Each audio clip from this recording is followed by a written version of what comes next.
ब्राह्मण की कथा। प्राचीन समय की बात है।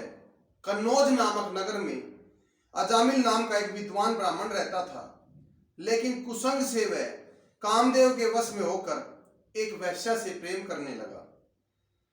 उसने उस वैश्या को अपने घर में रख लिया। ब्राह्मण ने उस वैश्या पर अपनी सारी धन संपत्ति लुटा दी। धन दौलत खत्म हो जाने के बाद ब्राह्मण चोरी ठगी आदि बुरे कर्मों में लग गया। हे राजा परीक्षित, इस तरह बुरे कर्मों में रहते हुए उस ब्राह्मण के उस वैश्या से 10 पुत्र उत्पन्न हुए। उनमें सबसे छोटे वाले पुत्र का नाम उन्होंने नारायण रखा। अपने समस्त पुत्रों में सबसे छोटे पुत्र नारायण को सबसे ज्यादा ब्राह्मण प्यार करता था। वह ब्राह्मण जब 88 वर्ष का हो गया तो उसका अंत समय आ गया।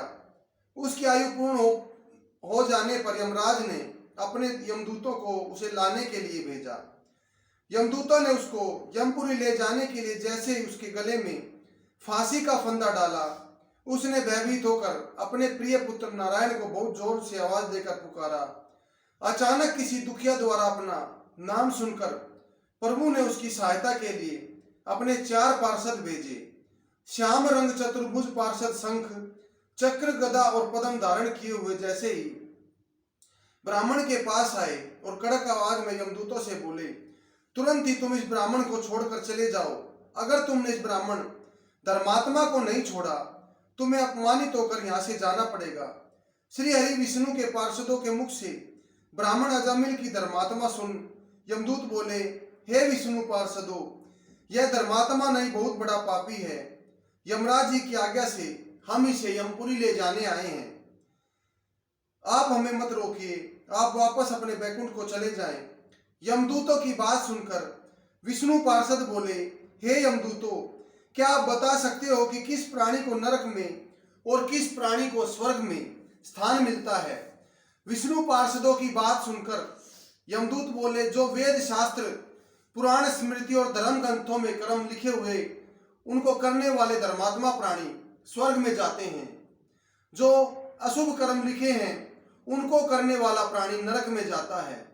पुण्य और पाप साक्षी सूर्य चंद्रमा अग्नि दिन रात्रि दिशा और वायु आदि देव हैं। जिसका कर्तव्य होता है वैसा ही वे देव बता देते हैं। उन्हीं के अनुसार यमराज उनका वैसा ही फल देते हैं। ब्राह्मण अजामिल अपने पहले धर्मात्मा था। अपने जीवन में इसने भजन किए, परंतु बाद में यह पापी हो गया। एक दिन जब वह वन में लकड़ी तोड़ने गया तो एक वैश्या और भील मदिरा शराब पीकर आपस में खूब हंसी मजाक कर रहे थे। ब्राह्मण खड़ा उस वैश्या को देखने लगा। वह वैश्या भी इस ब्राह्मण को देख इसके रूप पर मोहित हो गई और इससे लिपट गई। यह ब्राह्मण की कामातुर होकर वैश्या से लिपट गया और फिर वैश्या को अपने घर ले आया।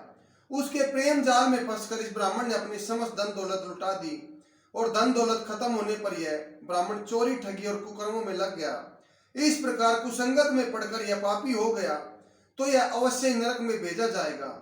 हे पार्षदों, आप ही बताएं, क्या इसको इसके पापों का दंड देना अनुचित है? आप हमें बताएं। जय श्री विष्णु।